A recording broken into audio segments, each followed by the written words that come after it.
Good afternoon, everyone. Thank you for taking some time off your work today to attend this webinar. My name is Marilyn and I am your speaker from CPF Board.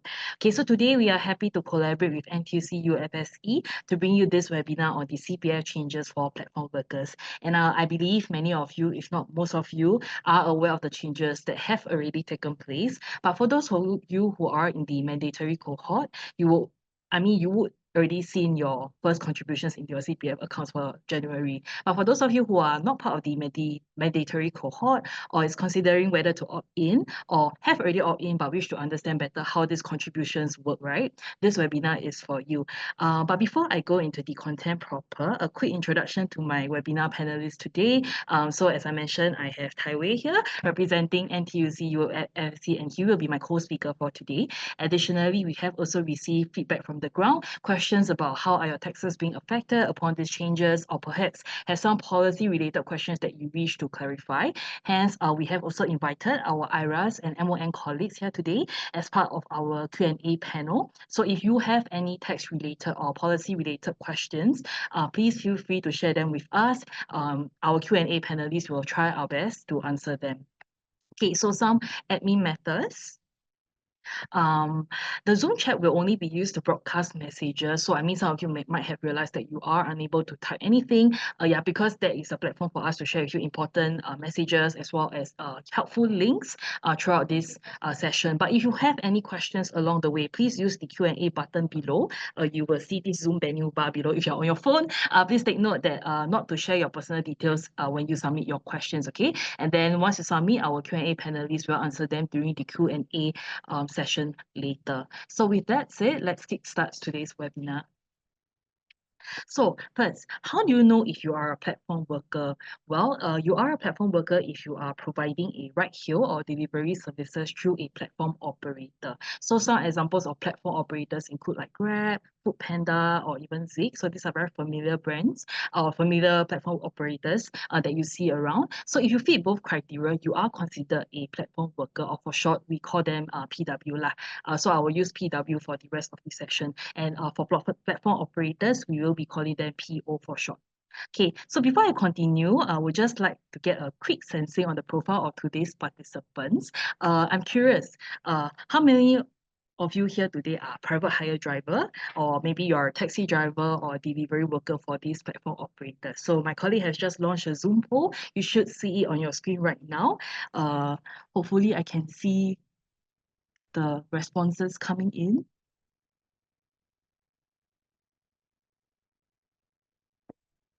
Okay. Okay.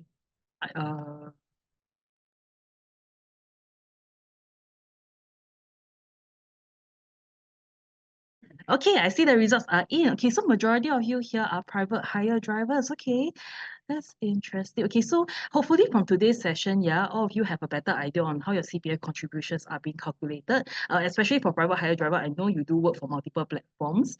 So hopefully this webinar do answer your question, because we did see quite a few PHVCs questions coming in from the registration. Okay, so now with that, before I jump into the CPF changes, right, I'd just like to set the ground about what this CPF changes is all about. So actually, these changes is actually part of a broader framework established by the Platform Workers Act. So what exactly is the Platform Workers Act? So platform workers, basically, they provide for the rights, obligations, protections, and representation of platform workers and platform operators. So to better support PWs, right, new protections will be implemented from 1st January onwards, 2025, covering on CPF contributions to help you achieve better housing and retirement adequacy, higher coverage under the Work Injury Compensation Act, or for short, we call them WICA. And lastly, there is always ongoing efforts being made to strengthen the representation rights for both PWs and POs in cases of disputes. Okay, so the first part of these CPF contributions will be covered by me, but the part on WICA, Work Injury Compensation, as well as representation rights will be done by Tai Wei in the second part of today's presentation. Okay, now, Who exactly are affected by the increased CPF contribution? So as you see on screen right now, it's a very simple and hopefully clear graph for you to understand the different cohorts that are being affected by these changes. So if you are born 1995 and after, meaning if you are 30 years old and below in 2025, you will be part of the mandatory cohort. Okay, meaning both you and your platform operators will need to contribute to all three of your CPF accounts. Now, if you are born before 1995, meaning you are above 30 years old in 2025, you get to decide whether you wish to opt in for this increased contribution or remain status quo, meaning no change to what your previous practices are. So for those of you who opt in, similarly to the mandatory cohort, you will need to contribute to all three accounts. Do note that this contribution rates will differ depending on which cohort you belong to, meaning your age group lah. Okay, we will share more on this later. But for those that did not choose to opt in, you will continue to just contribute to your MediSave according to your contribution rates of your age band. Okay, with that said, this makes me a little bit curious. How many of you here belong to the mandatory cohort? How many of you belong to the before 1995 cohort that can choose to opt in? So I will launch another poll right on screen. Yes, okay, yeah. So have you opted in to increase CPF contribution as a platform worker? Maybe you can share with me so that I can understand better what is your profile. Okay, yes, yes. Some of you have opted in, some of you didn't. And then I see a handful that is part of the mandatory cohort. Okay, okay. 33, 63. Okay, so based on my results, I do see about 63% of you haven't choose to opt in. So hopefully from today's webinar, right, you'll have a better idea how these contributions will affect you and hopefully help you make a better decision, yeah? Okay. Okay, yeah, next slide. Okay, so the first thing first, the biggest question that many of you ask, as I see from the list of questions that you all submitted, is how are your CPF contributions being calculated? Okay. So your contributions, right, or CPF contributions is computed based on your net earnings. So in order for you to calculate your net earnings, you first need to take your total earnings, but on screen we call it gross earnings, and minus off your fixed expense deduction amount. So we for short call them FIDA. If you have been a platform worker for a while, FIDA should be pretty familiar to you. But for those who are new to this scope of work, it basically is a standardized percentage that is being used to deduct as your business expenses. In this case, if you are a platform worker, it will be your fuel cost. So for example, if you are driving a car, naturally you will use up more fuel and hence your FIDA will be higher at 60%. If you are driving a motorbike, then a bit lower at 35%. And if you are delivering your services through bicycle or walking, then it's at 20%. Okay, so going back, how to calculate your net earnings. First, you use your total earnings minus the FIDA to get your net earnings, and you just times the CPF contribution rates that are applicable to your age group to get your CPF contribution. To help you visualize better, I have a sample later on. Yeah. Okay, so just bring you through first the contribution rate across the different banding. If you are 35 and below, your contribution rate as a PW is 10.5, the platform operators at 3.5, and the total contribution rate is 14%. Okay, so as we go down the table, you can see at different age banding, the contribution rate will differ. Okay, and then looking at this table, right, it may seem that the increase in contribution for PW is much more significant than POs, but actually, just for reference, right, in 2024, before all these changes were being implemented, PW's contributions is generally between 8% to 10.5%. So if you do a very simple calculation, yeah, the maximum increase is about 2.5% for a PW if you are within the same age band in 2025. Okay, so the increase is maximum about 2.5% as platform operators. In the past, they do not contribute any share of your CPF, but from this change onwards, they are required to start contributing 3.5% in 2025 to platform workers who are part of this new scheme. Okay, so this is just for your reference. Now, an example to bring you through how the formula is being calculated. So meet my friend Mr. Lim. Yeah, so his age is 46 this year in 2025, and he receives 6,000 in passenger fares in a month. So this $6,000 is actually his gross income, or we call it total income. Yeah. So his net earnings, you will need to deduct away FIDA. So because he drives a car, FIDA is at 60%. So his net earnings is actually 40% of his total earning. Okay, so if you $6,000 times the 40%, you get 2,400. So that is his net earnings. Now, how to calculate the contribution rate? As I mentioned, he's 46 years old this year. So he belongs to this age banding of 45 to 50. His total contribution rate is at 16%, and hence I use 16% times 2,400, and his CPF contributions for the month is at $384.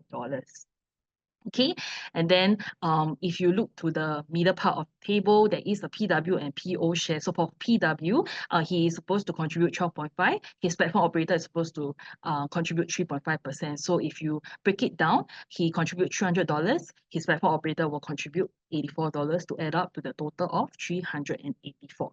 So this is a very simple example of how the CPF contribution is being calculated, especially for those of you who are asking how your CPF will be calculated if you opt in.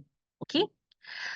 So if you wish to further break down, because I know most of you do work for different platform operators, do note that each contributions is calculated independently for each PO, meaning I think, for example, if you work for Grab and Foodpanda, the contributions will be calculated by the platform respectively. Okay, they will not be compiled for you. So if you want to have a better idea what is your total contributions, then you can actually use our PW contributions calculator. I have the link on screen. My colleague will also drop the link in the chat. So you can click on it and visit this calculator. Once you log in using your SingPass, you should be able to calculate, put in your different net income, and then they will generate what is your CPF contributions. Okay, now you have learned that your contributions are calculated using your net earnings. One more thing to note is the amount you contribute also depends on how much is your net earnings. Okay, what I mean by this, if your monthly net earnings is above $750, whatever that I shared previously, like Mr. Lim, his calculation, that will be applicable to you. You will need to make the CPF contribution based on the table that I shared earlier. And do note that this amount will gradually increase by 2029. Okay, so as you see the graph over here, you can see the gradual increase for a 45-year-old platform worker. By 2029, platform worker share will increase to 20%. The platform operator share will increase to 17%, total 37%, which will match the contributions of a regular employees of a company. Okay, but in the event, your net earnings fall below $750, then your contribution amount will differ depending on the amount you earn. So I gave a few range over here. If your net earning is below $50, you do not need to make contributions. If your earning is between $50 to $500, then only the platform operators needs to contribute. And if you are between the $500 and $750, your contribution amounts will differ depending on the amount you earn. So for those of you who belong to this category, if you wish to find out what is the exact contribution amount that you are putting into CPF per month, you can use our calculator that I shared previously. I think the link is still in the chat. You can use that to help you calculate the exact contributions rate that you need to put into your CPF every month.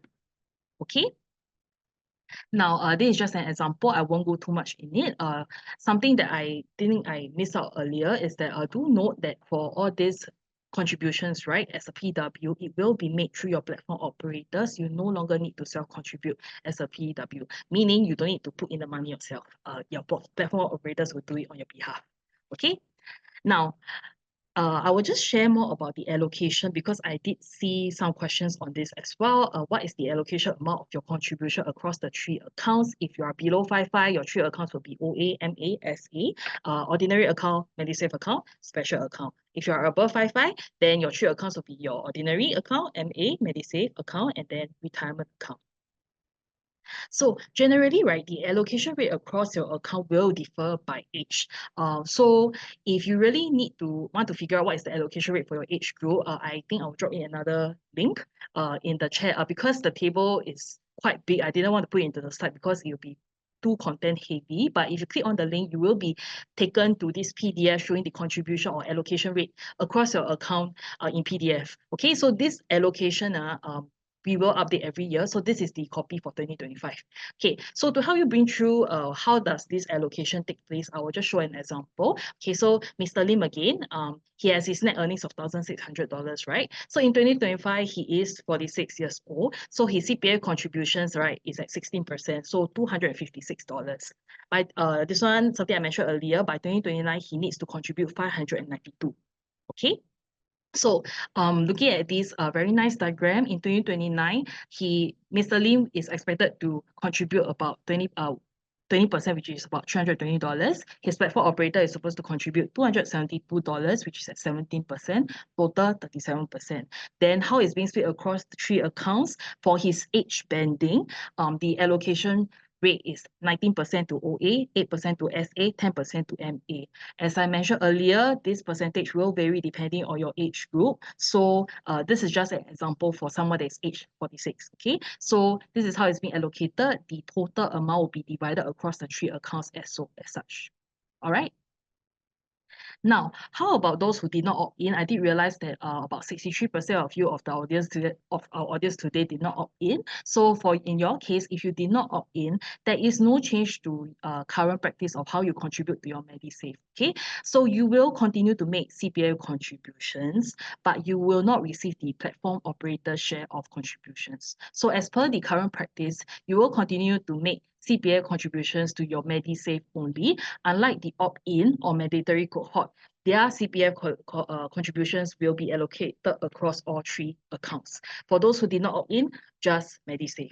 Okay, and then in terms of contribution rates, it also differs with the mandatory cohort. You will continue to follow the self-employed person's rate as seen on the table here.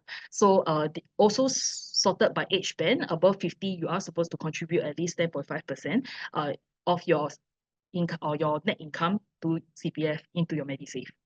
Okay.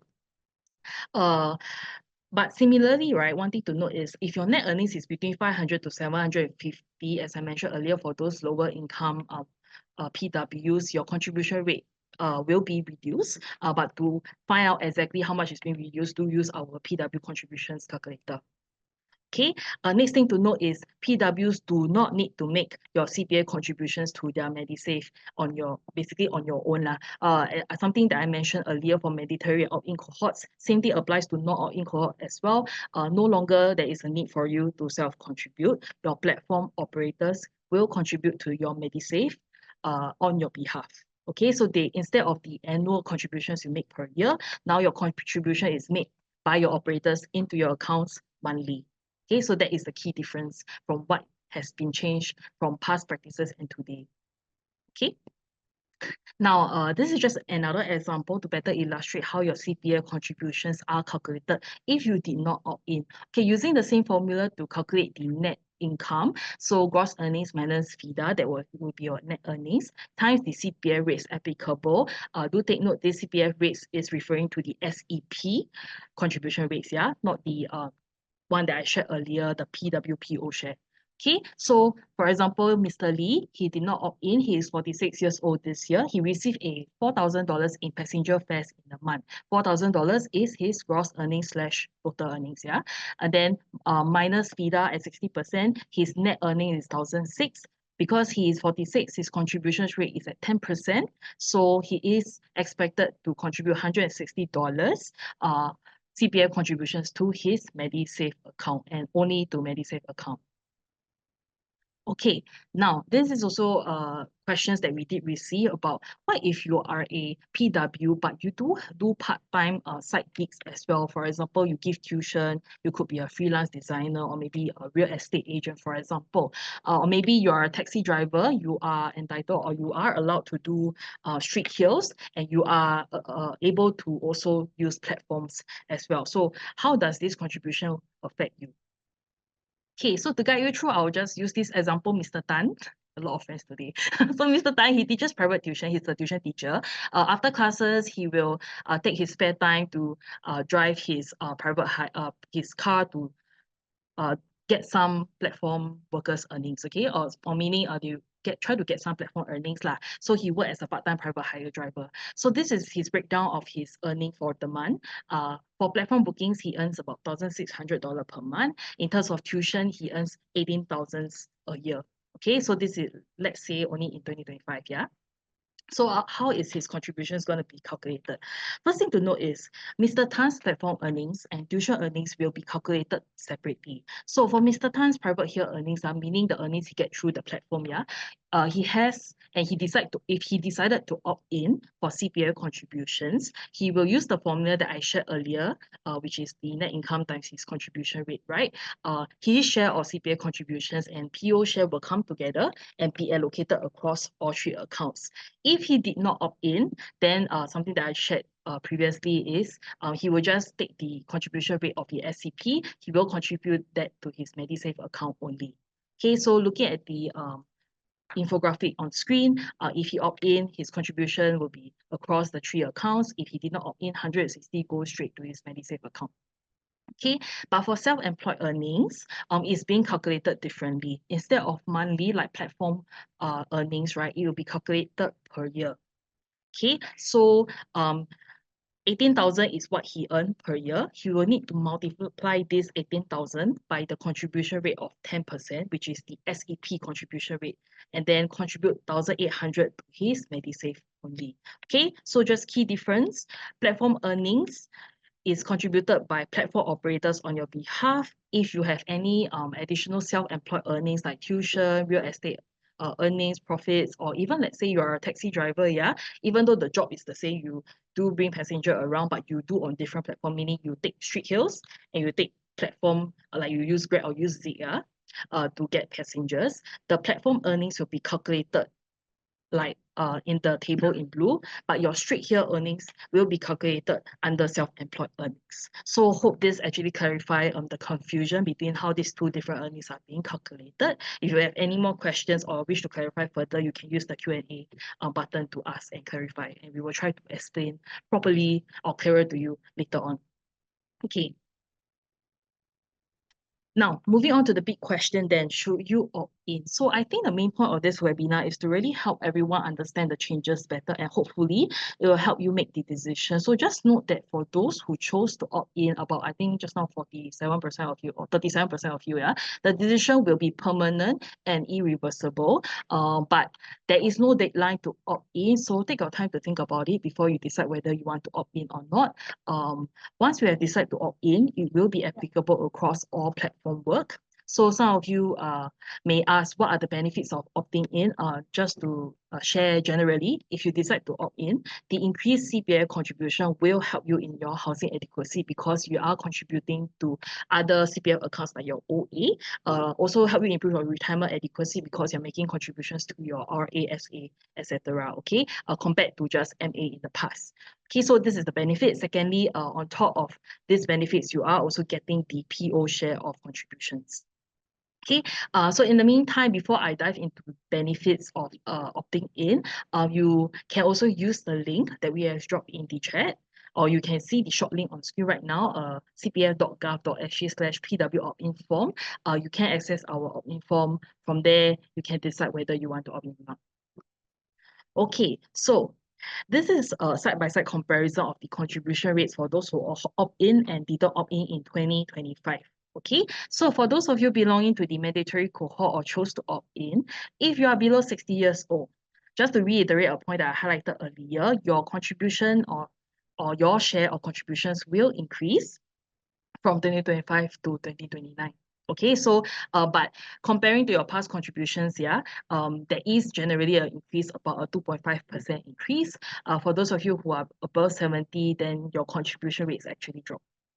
Okay, so for those of you who did not opt in, your contribution remains status quo, and you continue to only contribute to MediSave, while for those who are chose to opt in or is part of the mandatory cohort, your contributions will be to all three accounts. This is why I've repeated several times. So hopefully, yeah, you can see the key difference, yeah. Okay, Now, why I want to highlight this is something that I mentioned earlier. If you choose to opt in, you do get the platform operator share of contributions, and this will help to boost your overall housing and retirement adequacy. And for those of you who are above 60-year-old, when you opt in, based on the 2025 rates, your share of contribution is actually the same as per when you were a self-employed person. Okay, it is still at 10.5% in 2025, yeah. But of course, for PWs in the age band between 60 to 65, if by the time come 2029, you are still within this age band, so I will assume you are either 60 or 61 this year. If you are within this age band, your contributions will continue to increase to 17%. But for those above 65, but in the coming 4 years, you promote or become the next age band, then your contributions actually drop. So something to think about whether you want to opt in or not. Okay. Yeah, okay, so now building on the last point I was sharing about the gradual increase in contributions by 2029, for mandatory opt-in cohort who are below 65, your PW share of contributions will gradually increase up to 20%. Okay, and then the platform operator share will increase up to 17% by 2029.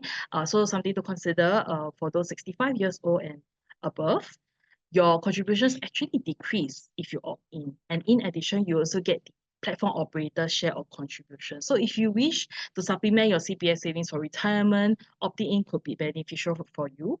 Also sharing a personal example, my dad is also a platform worker. He is 67 years old this year and he decided to opt in because when he opt in, he actually did not increase his contribution as per previously as a SCP.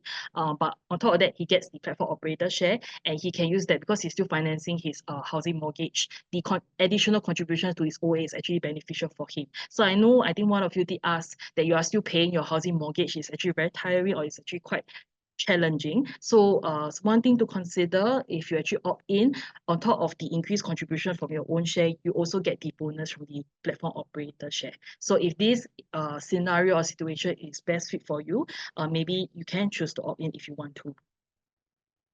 Now, here is just the steps to opt in. You can use the link that we shared in the chat just now or type in the short link PW opt-in form. Once you are in, you'll need to log into your SingPass, then you click yes, and then review your choice, agree to the T and C to confirm your opt-in. So as I shared earlier, the decision to opt-in is irreversible, and you will be reminded several times throughout the process when you submit the opt-in form that this process or this decision is irreversible.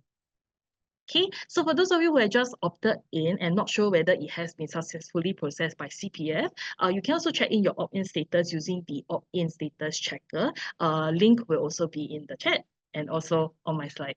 Yes, okay, so you can click on the link, or if you are unable to click the link in the chat, you can just type in cpf.gov.sg/opt-in status. Okay, now for those of you who opted in or is part of the mandatory cohort, you will receive a contribution alert monthly. Once you get your CPF contributions, you can find this contribution in the transaction history on the CPF website or also our CPF mobile app. Okay, so for mandatory opt-in cohorts, support will be provided when you transit over to this increased level of contributions. So what are they? First thing first is actually monthly cash support under the Platform Worker CPF Transition Support, or for short, we call it PCTS because it's quite a mouthful, for lower income PWs. Okay, so this cash support will help you offset part of the increased contribution. So as long as you are a Singapore citizen, part of the mandatory cohort or choose to opt in and have a monthly income that is 3,000 and less, meaning if let's say your monthly income is 3,000, you are also eligible for PCTS. Yeah, so 3,000 and less, you will be eligible for PCTS. This is a very nice infographic done out by CPS summarizing how this PCTS will support a PW with a lower income throughout the years until 2029. So take for example, another Mr. Lim, sorry, I have limited surnames to use, but okay, another Mr. Lim, he is 31 years this year and choose to opt in for the increased CPF contribution, and he earns about $2,000 a month. So he is eligible for PCTS. So based on the gradual increase in contribution from 2025 to 2029, his monthly contribution is expected to increase by $50 every year. So if you look at the graph, in 2025, compared to his previous SCP contribution of 160 to MediSave, he today, because being part of the he chose to opt in, right? He needs to contribute an additional $50 in 2025. So for this year, PCTS will provide 100% offset in 2025. But in 2026, Mr. Link contributions will continue to increase by another $50. Then PCTS will offset the $50 by 75%. And then throughout the years, PCTS offset will gradually fall to 50% in 2027 and then 25% in 2028. Okay. Now, if you are eligible and wish to estimate the amount you will receive under PCTS, you can use our PCTS calculator using the link in the chat or type the short link on screen. Okay, like it's a trend. Whatever the link that you need, we will post it in the chat for your convenience. Okay, so if you want to find out whether you're eligible or let's say you are eligible and want to find out what is your payout, then or your offset, then do check out this calculator. Okay, now another support that the government provides for lower income PW is the Workfare Income Supplement Scheme, or for short we call it WIS. So from 2025, all eligible PWs will receive your WIS payout monthly instead of annually in the past for more timely support, meaning you will get this payout monthly if you for all PWs lah. Okay, this is regardless whether you are opt-in or whether you are part of the mandatory or either opt-in cohort. Okay. Okay, so now by 2029, we aim to provide all platform workers the same amount of payout as employees. So looking at the table over here, you can see the difference in payout between the mandatory opt-in cohort versus those who did not opt-in. So for those that chose to opt-in or is part of the mandatory cohort, your payout will increase about 40%. By 2029, and this payout matches the payouts of an employee that is also under WIS. Okay, and then one more point to note, you will also receive more of the payout amount in cash, 40% compared to 10% previously. Okay, WIS calculator for the SCP as well as the WIS calculator for SCP can be found in the chat also. So my colleague will be dropping it down, so you can click on it if you wish to find out what is your payout. Okay. Now, so I shared some government support provided by PWs who are newly embarked on this new scheme. Now, I will just hand the time over to Tyree to share with you more about the work injury compensation as well as the increased representation rights for PWs. Hello, good afternoon, everyone. My name is Tai Wei, and I'm from NTUC's unit for freelancers and self-employed. Before I start, I just want to say thank you for attending today's session, and I really respect all platform workers because you have brought us a lot of convenience and comfort, right? Be it rain or shine, delivering food or delivering passengers through private hire vehicles or taxis. So really respect and salute you. So I'm happy to be part of NTUC, where we are the voice for delivery workers and private hire vehicle drivers as well as taxi drivers, and we are here for you for this journey. So I'll just share more about what the changes in law entails, and I'll use some examples.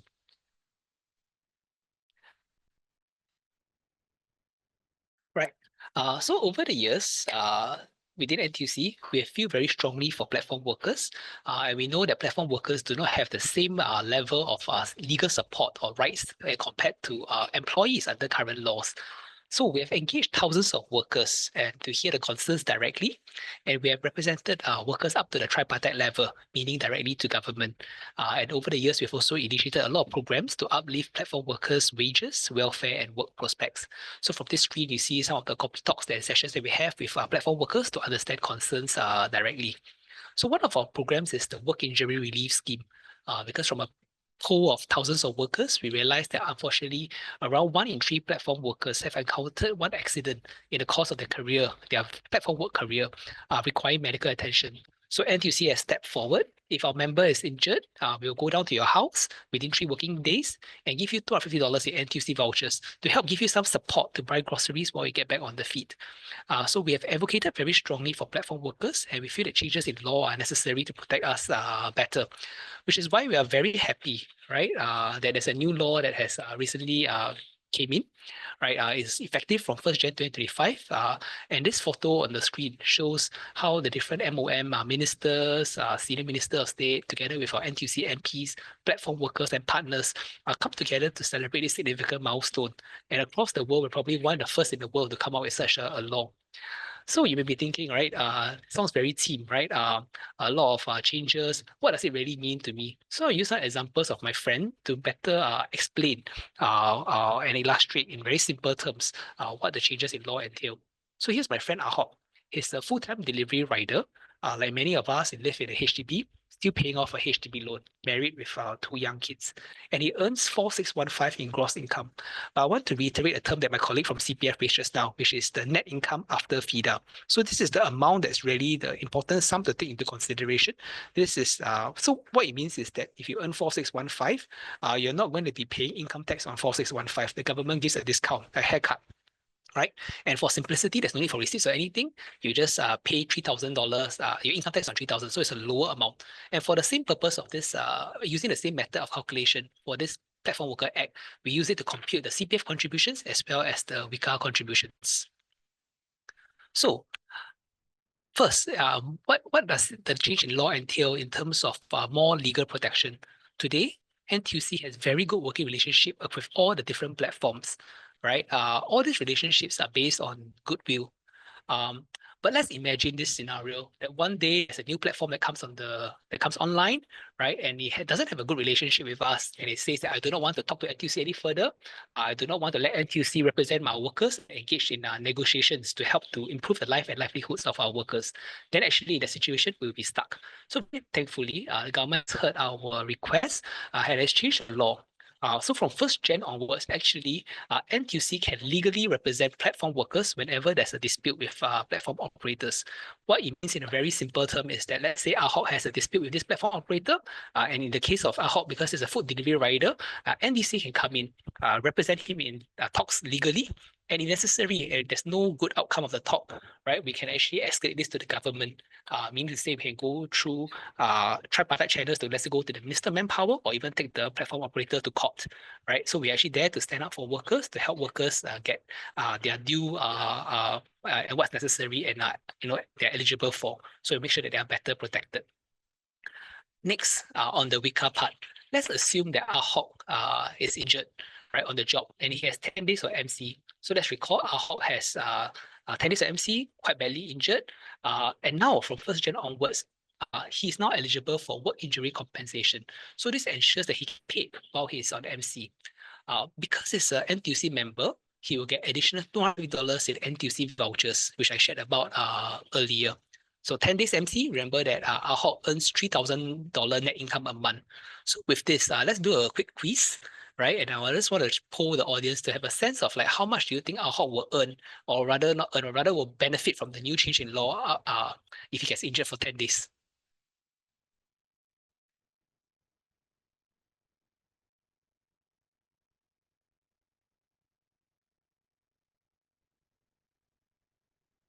So how much will AHOC get paid in total? Okay, I think my colleagues are pulling up a quiz and trying to put it online.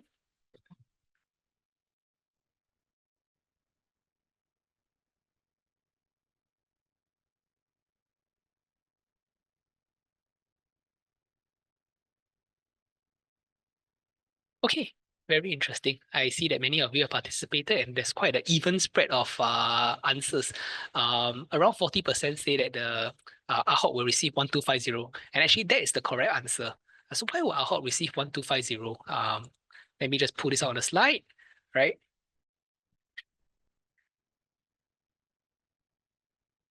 Yes, he will get 2 payouts. One is $1,000 WICA payout from the government, right, or from the insurer because of this change in law. So recall that he earns $3,000 a month net income. So what does it mean? It means, let's say divide by 30, the daily net income is $100. So 10 days of MC is 100 times 10, so $1,000 in WICA payout. On top of that, because he's an NTUC member, NTUC will give him a further $250 of support. So I think I'm just trying to illustrate to you in a very concrete term how AHOC will benefit from this change in law that just took place recently. So NTUC is very happy that government has introduced this new law. Right. This is just a chart to illustrate what I just described. So when someone's injured, based on the formulas, we'll look back the earning over the last 90 days, and we will actually pay and reimburse, right, the lost earnings. Okay. So I've talked about legal representation.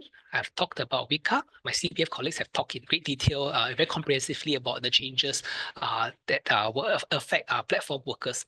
So I will just use this to illustrate how my friend AHOC will benefit in very concrete terms, the dollar value, right, over a 5-year period from 2025 to 2029.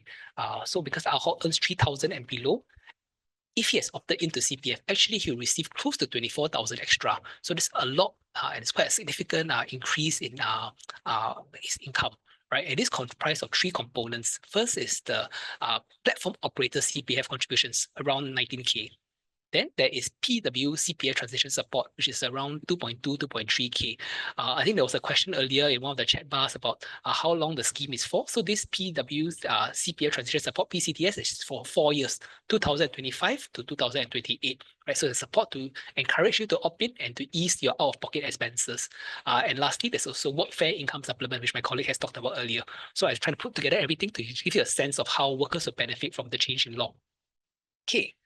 So because I'm from NTUC, I'm also obliged to share with you that besides the work injury compensation, besides the WIRS that we offer, if you join us as a member, you get a lot more social benefits. So for example, you will get discounts whenever you go to FairPrice and do your grocery shopping. You get up to 21% discount if it's coupled with a trust card. And when you buy your food from Kopitiam, you get discount as well. So quite significant social discounts. On top of that, I think in my earliest, I did have it in my earliest slide, we also have up to $500 of trading credits per year. So if you're a member, you can use it to attend driving classes, biking classes, as well as other courses to upgrade yourself. So a lot of significant benefits to being an NTUC member. So we encourage you to join us as an NTUC member to enjoy these benefits. And later, after today's session, my colleague will follow with an email to invite you all to join us as well. Thanks.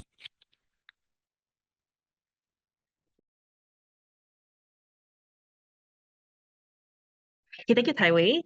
So that is just a very broad overview of the benefits of WICA as well as representation rights that NTUC will provide if you join, and also additional support if you join it as an NTUC member. So I just want to just quickly summarize what I've shared today so that you have more time for Q&A. I'm aware there's about 20 minutes left.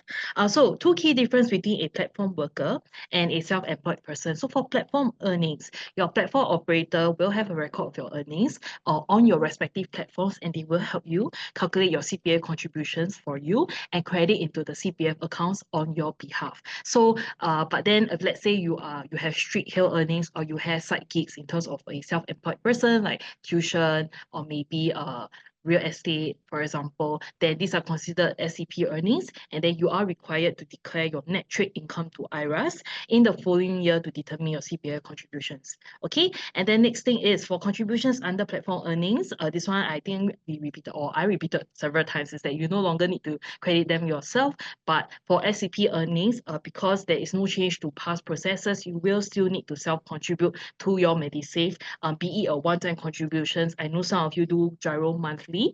So you still need to contribute your SCP earnings by yourself. Okay.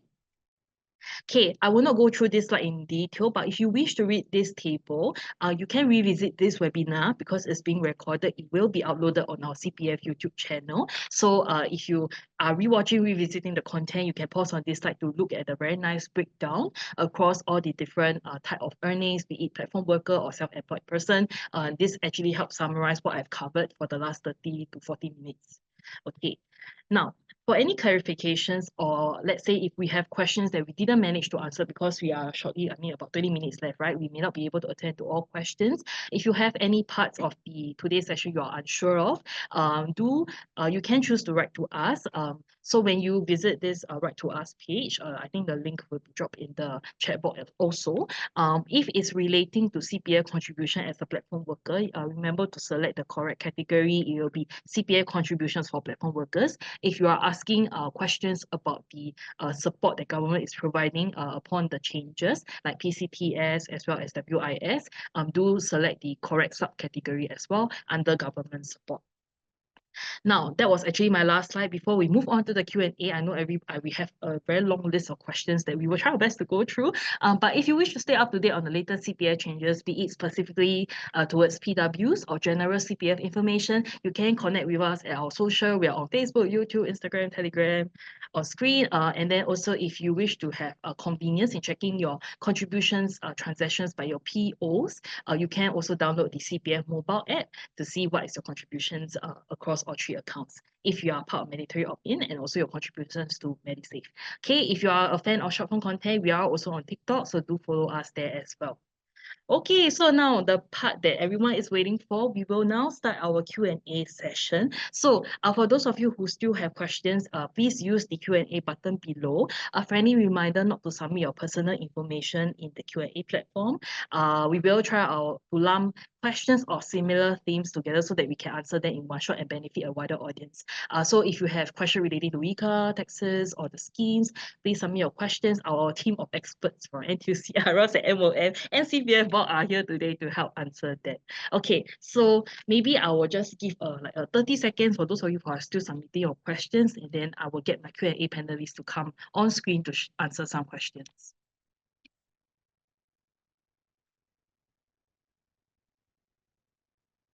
Okay. Yep. Okay, I'm getting the question. So maybe for the first few, I will get one of my CPF colleague, Jia Jing.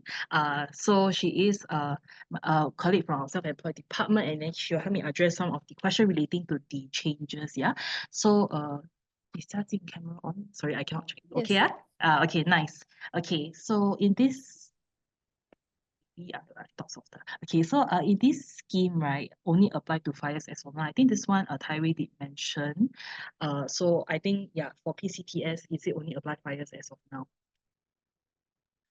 Yeah, so PCTS is only 4 years. So starting from 2025, it will be 100% offset, right? Then with every coming year, the offset amount will actually drop by 25%. So in 2028, the offset amount is 25%, and 2029, it will be 0% lah.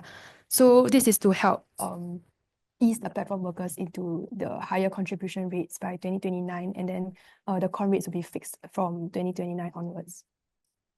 Okay, yep. So this one I think Tyree also mentioned earlier when he was sharing. Another question is, what if the platform operator deduct more than what they should deduct for the month? Will they return you the money? Yeah, so some POs may withhold a higher con rate for every job that's done by the platform worker, because they might actually be so if they earn below a certain amount every month, right? So they're actually contributing at a lower rate. But POs will generally withhold a higher rate, and then they will refund you the excess by the 14th of the following month.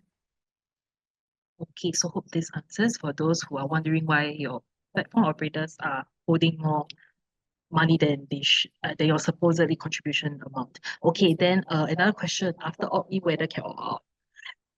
So this is a common question that we get lah. So it's non-reversible. So if you opt in already, you cannot opt out anymore. But there's no rush to opt in, because you can opt in anytime. Okay, thank you, Jia Jing. Okay, next question I have. I think it's for MOM. Maybe I can get Leon to help me answer this. Yeah. Okay. So if my fixed expenses is more than 60% due to inflation in cost, can CPF review the I would think it's FIDA, because it's not fair that my expenses also need to contribute to CPF. And I understand that IRAS allowed to report as an expenditure in tax declaration. But I mean, because I see IRAS, maybe IRAS will also want to come in for this question. Okay, that's for MOM. Yeah, okay. Leon? Hi, Kang Yi for MOM here. Yes, Yep, Kang so Yi. yeah, hello. Yep. So thanks for the question. This is also a rather common one. So the reason why we are using FIDA for CPF deductions is for simplicity, mainly for simplicity, so that there's a common rate is applied for all platform workers. And the FEDR rates is actually also regularly reviewed by IRAS. So if over time we see that this rate that is currently being applied is not as relevant anymore due to changing market conditions, then we might review that. But for now, it is based on for platform worker deductions, it is based on FIDA for all platform workers. Okay, thank you, Kang Yi. Okay, so I hope that answers your question. I have the next question for IRAS, asking also maybe Michael, you can come on board for this. Do I need to declare my income to IRAS if I opt into CPF? And then for IRAS submission, will it be done by the company under auto inclusion? Yeah. Okay, thanks for this question. Actually, in fact, the change in the rules itself, right, has no implication on the tax filing treatment. So actually, there are two parts to this. One is actually on the relief. So when there are actually mandatory contribution to the CPF board, right, CPF will give us the relief. So if you take a look at when you're doing the submission, all the relief, like parents' relief, when you look at the CPF segment, it's actually pre-populated, similar to current. If you do a mandatory contribution to a MediSave, it is pre-populated. So on that front, actually, there's no change. I think your second question is, for those that are actually opt-in to the, for example, Grab, for them to auto-transmit your information to us, the gross passenger fare, all those kind of information, it will remains the same. Those information will be pre-filled when you are doing the submission. So I also suggest that you can actually log in and take a look. For those that are pre-filled, just confirm the information is correct. Choose the type of expense that you want to claim for, whether you want to go for a fixed ratio or actually when you claiming the actual, like the previous question, is more beneficial for you. For those that are actually not pre-populated, then you will have to enter the information yourself. So I hope that addressed the question. Okay, thank you, Michael. Okay, so yeah, hope that answers. And then I think I have 8 questions about the CPF again, so maybe I'll get Xia Jing to come back here to answer this. How about as a PW, we have our gyro deduction automatically for MediSave. So I think this is for people who, have been using the gyro to deduct monthly for their outstanding MediSave contributions per year. So maybe, yeah, that's it.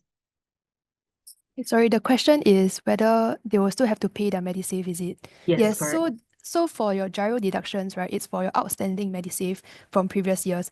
So there will still be MediSave deductions moving forward because that's for your platform work done 2025 onwards. Okay, thank you, Xia Jing. So yeah, so if you have outstanding MediSave contributions that you're yet to pay for past years before this new scheme, you still need to contribute monthly until you finish pay off that MediSave amount. And then from 2025 onwards, if you opt in or you're part of the mandatory cohort, then those contributions will be made automatically. Yeah. Okay. Now also another questions. Someone shared that their POs show deduction in his earnings. Does it mean that he opt in or that he need to opt in or he already opt in? So I think this is about the auto deduction. Yeah, so there might be deduction because of your mandatory MediSave contributions. But if you want to check whether you are like opted in or not, you can use the opt-in status checker on the CPF website. Yeah, so this one I think I shared this earlier, is that if be it whether you opt in or you did not opt in, your platform operators will still contribute to your MediSave on your behalf. If you opt in or part of mandatory, this contribution will reflect throughout 3 accounts. If you did not, then just on MediSave. Okay, just to summarize the point. Next question. What is the contribution to MediSave if I'm a PW that did not opt in as a 58 years old? I think it should be 10.5%, but to double check, you can always go to the CPF website and look for the contribution rate table. So all the con rates for the different age bands are there. Yeah. Or you can also use our PW CPF contributions calculator to calculate what is your contributions. Okay. Now I have a question for NTUC. Okay, so when you actually mentioned to join NTUC as a member, does it mean NTUC Union member or normal NTUC member, which already be used at like kopitiam payment or I think your grocery shopping that gives 10% discount? Yeah, so you join NTUC as our member, in a way, our Platform Work Association member. So if you are our member, you can always install and download the NTUC app, right? The FairPrice app. So when you buy things from NTUC FairPrice or Kopitiam, just flash the app, you will get a discount, or you can show your U card as well. I'm not sure about your personal details, but feel free to write into us offline, right? We can get in touch with you and confirm your membership status. I can also quickly touch on some of the questions that were raised earlier. So there was a question about PO deduction. So what CPF colleague shared is correct, right? there's some back-end mechanisms, but we also know that whenever there's a new scheme being implemented, there's always teething difficulties. So the first course of action, if you are a platform worker and you face this issue, is write to your PO, clarify with them. If they face issues and they're still not going to get an answer, can go to CPF board. If you are an NTUC member, come to us as well. We can help to raise the issue with the platforms and find out what's going on. There's also a lot of interest I see on FIDA, right? And I think like what CPF colleagues mentioned, is a question that we have received almost at every single engagement session. So we have heard the government that the government will look at IRAS and benchmark how FEDA is being or FEDR is being computed. It's quite a complicated process. So my assurance, right, NTUC to our members is that if you find that your expenses is a lot more than your, than the FIDA amount, please give the receipts shared with NTUC offline, right? We have our own channels and we are always in discussion with government, and we can look forward to reviewing this in time to come. Okay, thank you, Tai Wei. Okay, so now I have this question. Okay, so earlier I think Jia Jing did mention about PCTS support, right? That it will gradually reduce until 2029. So there is a PW that is asking, maybe MON can come in to address this, is that whether this PCTS scheme will continue after 2028, after they have fully offset by 2029. Thanks for the question. So yeah, as Jia Jing explained earlier, the intent of PCTS is to help offset the year-on-year increase in PW's CPF contributions. So as currently designed and announced, PCTS will end after 2028. That is the current plan. Thank you. Okay, thank you. Thank you, Connie. Okay, so next question is, I think it's for Jia Jing as well. Is there any limit for a driver gross earning? Yep, so the limit is aligned with employees, right? The annual income ceiling, which is 102K.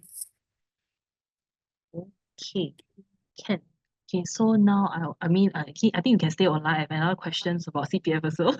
Okay, so is the annual CPF limit of 37,740 still applicable as a platform earning plus self-employed earning? I think this PW is asking if my combined income for platform earnings and SCP earning hit the limit. Does it also add up to hit the limit of 37,000 of CPF contributions? Yeah, so generally we'll use the 102K annual income ceiling for this. Yeah. Okay, so it's applicable, yeah. So it's applicable to them.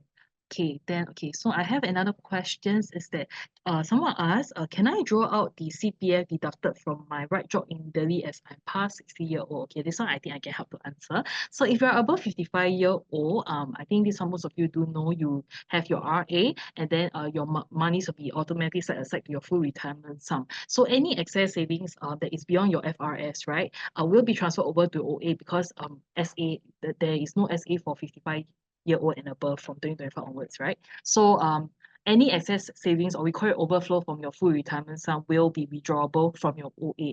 But that aside, if you are asking about contributions about your PW earnings, if you opt in, yeah, and contributions are allocated throughout 3 accounts, the portion that is allocated to your OA, yes, it will be withdrawable. But if you did not opt in, you are only making contributions to your MediSave. So if you have not met your basic healthcare sum, then no, your MA savings are meant for a healthcare need, so they cannot be withdrawn as cash.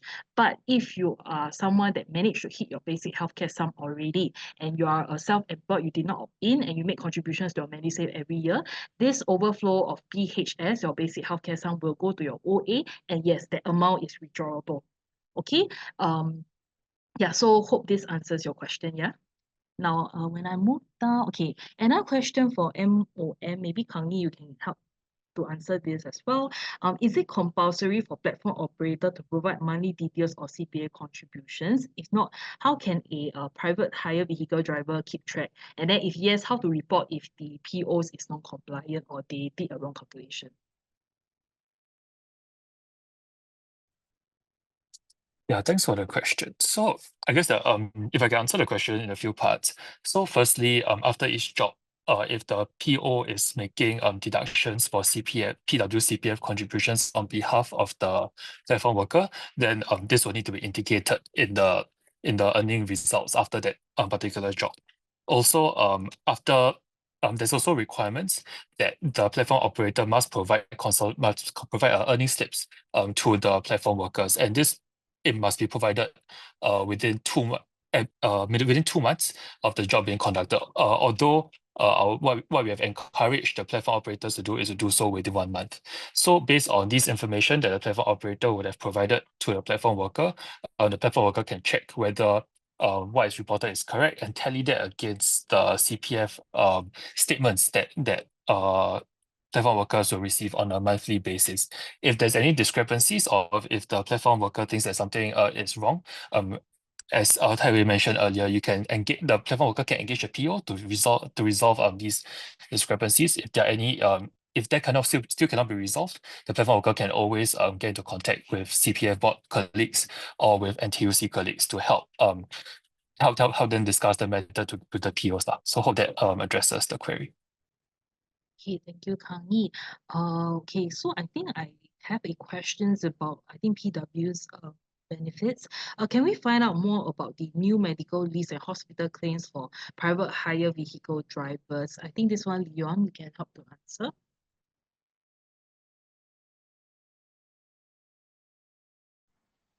Yeah, hi. Give me 1 minute.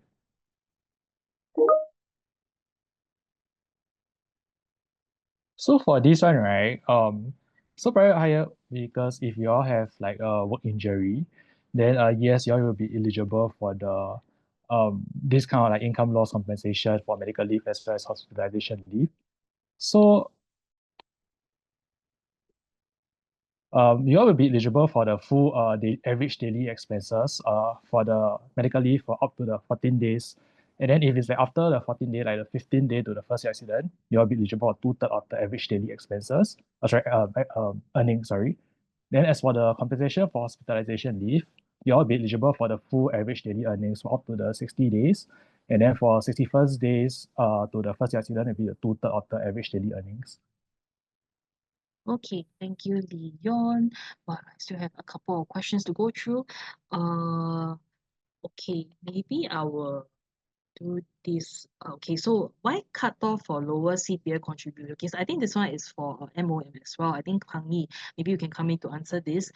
Why is there a need to cut off for lower CPF contribution at $750 per month and not higher? Yep, so this is aligned with the CPF contribution rates for employees. So as Jia mentioned earlier, by 2029, the CPF contribution rates for platform workers will be aligned to that of employees and employers. And so yeah, this is aligned with the intent. And for employers, the lower CPF contribution rates is also if the employee earns less than $750 per month. Okay, thank you, Kang Yi. Okay, so I also have another question. Someone shared that he or she is a 56 years old private hire vehicle driver. How is the CPF contributions calculated? Ratio for PHVD and driver and distribution among the accounts. So maybe Jia Jing, you can come in to answer this.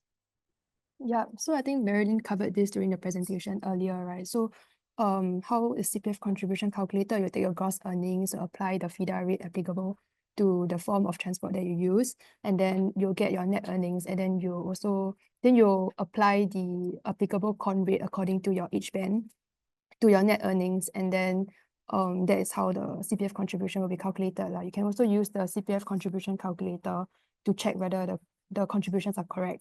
And the distribution among the accounts, so you can also refer to the allocation rate table that's available on the CPF website to know the allocation rates. Yeah, so actually the allocation rate is available in the chat right now. If you actually scroll through, I think our colleague actually posted the allocation rate table, the PDF in the chat. So if you want to look at the rates, you can click on it and take a look after today's webinar. Okay, I have a question asking whether a PW can still volunteer to top up to 3 CPF account even you opt in. Okay, so the answer, my short answer is yes, you can do top ups.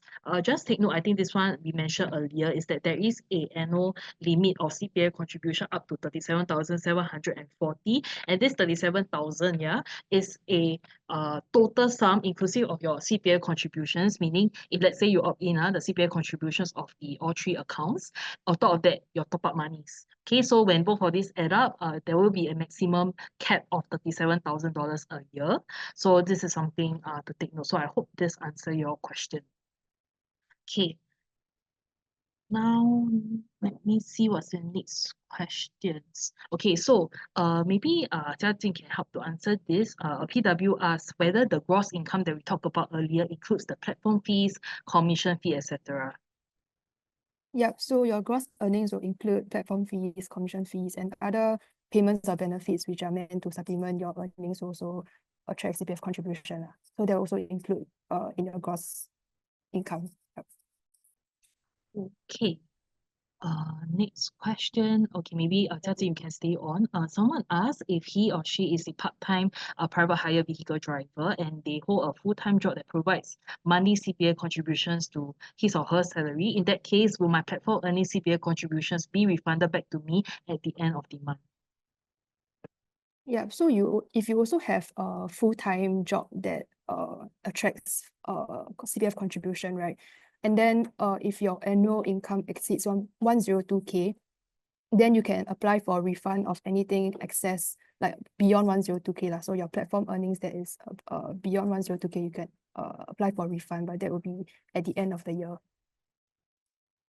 Okay, so yeah, this the per annum. Next question, I think you can stay on is if I'm not opted in for CPF contribution, why does my platform operator still retain or reserve my money or earnings and not release it to me immediately?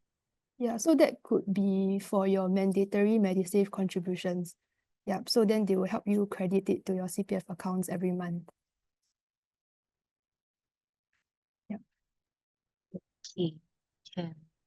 One more question. Okay, so I think this one, Kang Yi can come in to help me answer.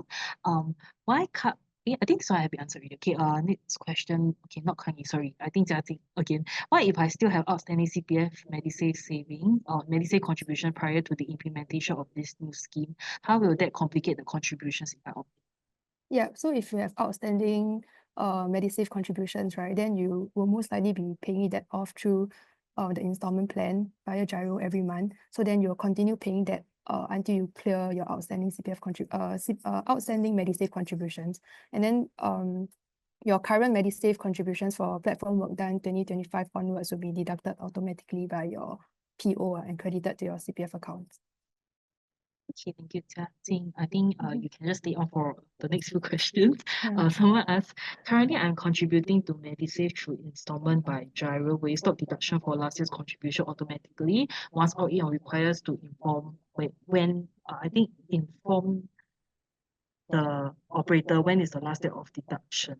I mean CPF. Yeah, sorry, not platform. Yeah, so I think that's relevant to the previous question, right? So you just continue to pay your monthly GIRO installments until you clear off your outstanding MediSave contributions. Yeah. Okay, one last question for you. What is the cap for CPF deductions for platform earnings? Do PW still abide to the CPF contribution annual limit? I think this one also highlighted briefly earlier. Yeah. So yes, highlighted earlier, income ceiling for CPF contribution is 102K. Yeah. Okay. Now next question. At 5.5, when there is no more SA, will the contributions go to RA? Okay, so this one I can answer on behalf. Okay. Yes, so when you turn 5.5, you are right, there is no longer SA. I mean, your special account will close. So at 5.5, your retirement account is being created for you. So any savings from your special account will be transferred over to your retirement account up to the full retirement sum. But any overflow, I would say overflow of the FRS will then be transferred over to your OA. Okay, so yeah, so I think that answers the questions. Okay, I think I have one more question for NTUC. Maybe Taiwei, you can come on for this. Why did my earning drop after I opt into CPF? Thanks for the question. So actually, in almost every session that we have, there's a lot of concern from platform workers on the impact on the earnings after the change in law. So there are a few parts to it. One, there's the perspective that is concern about discriminations. The concern that, let's say, if I opt in for CPF, my colleague didn't, my colleague will get more STEMI, right? So I think the platform operators have quite clearly and candidly told us and assured the government as well that they will not have any discrimination. So we will take it in good faith. However, if you have any evidence to point to that, please let NTUC know if you are a member, right? We will take it up with them. The other perspective related to this is then our platform operators screaming, right? Some of the earnings that they usually will give to workers and then keep in the pocket to pay your CPF contribution. So to that again, the platform operators have quite clearly told the government and told us that they will not do so. And we also understand there's some legal prohibitions against it. But that aside, I think again, right, we are here to stand up for workers. If any worker has such an issue, please feel free to let us know, right? We can also take it up with them. I guess we also have to understand that the platform workspace is a very dynamic space. There's always demand and supply. So the more workers there are, the less orders there are, all this will affect the pay that you have. So it could be possible that because the price that the platform operators have charged is now different, right? So maybe less consumers are engaging these services, and therefore, right, while the per job earning is still the same or better, but actually the monthly earning has dropped. So I think all these are some things that we are very concerned about. We are studying this data. We're working in the government to highlight all the concerns. So please feel free to share data with us, engage your industrial relations officers from the different associations. So we have 3 associations that I mentioned earlier: National Taxi Association for taxi drivers, National Private Hire Vehicle Association for the private hire vehicle drivers, as well as the National Delivery Champion Association for all the food delivery and parcel riders, right? So feel free to go through your associations if you have such concerns, right? And I think we'll just work very closely with government and the platform operators to look at this over the next few months, and also to understand that, again, this is a very new scheme. There's always teething issues. There's always a lot of dynamic things at play. I'll just pause here and see if anybody from government would like to further add to this answer as well, because it's a question that has been raised at every single platform. Okay, so yeah, I think I still have a handful of questions.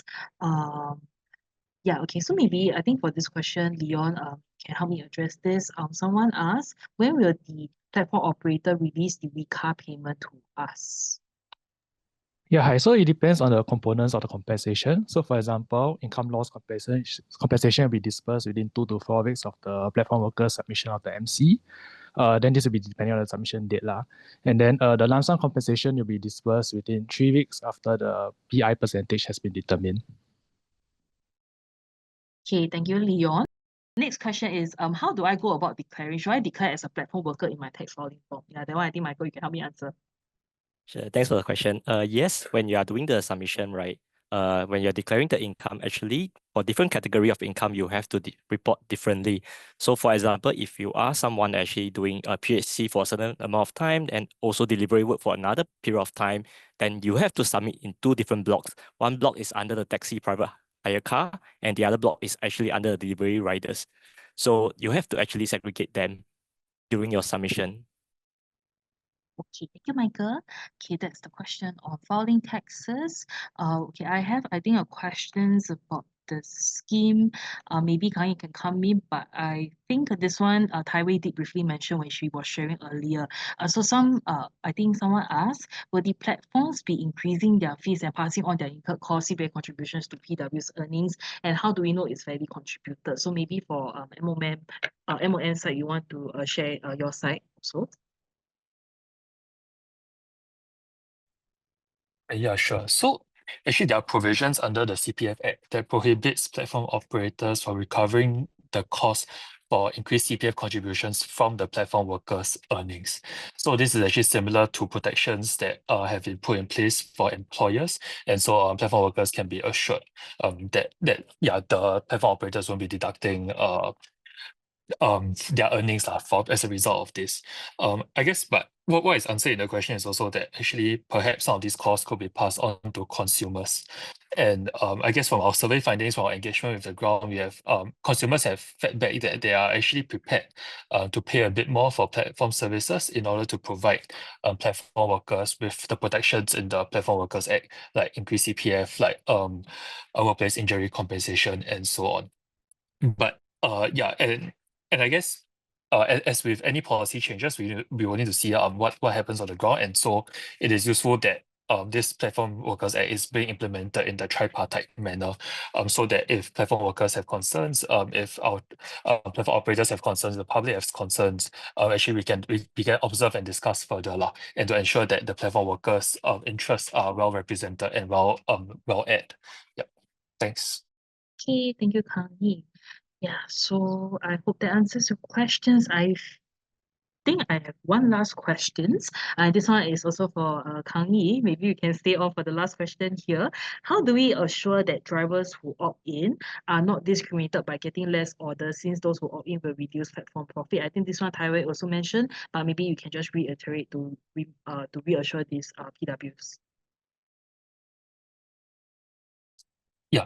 So indeed, I think what Tai Wei explained just now is key lah. That if workers feel like they're being discriminated against, or that are getting less earnings as a result, please feel free to share these feedback, and that these things will be discussed and investigated properly. The tripartite guidelines on fair employment practices will also be updated, so that there's greater clarity that issues such as opt-in status should not be the basis on which jobs are assigned for platform workers. And I think on top of that, I think maybe I just made two other points. One is that because platform workers' CPF contributions is being implemented on a cohort-based basis, so actually over time, more and more platform workers will be in the mandatory cohort, which means that platform operators will need to attract platform workers who are making higher CPF contributions to work on their platforms. So it's actually not in the platform operators' best interest to discriminate or to allocate jobs on the basis of whether workers are opting or not lah. Because actually in the long run, then they might not get the platform workers that they need to work on their platforms.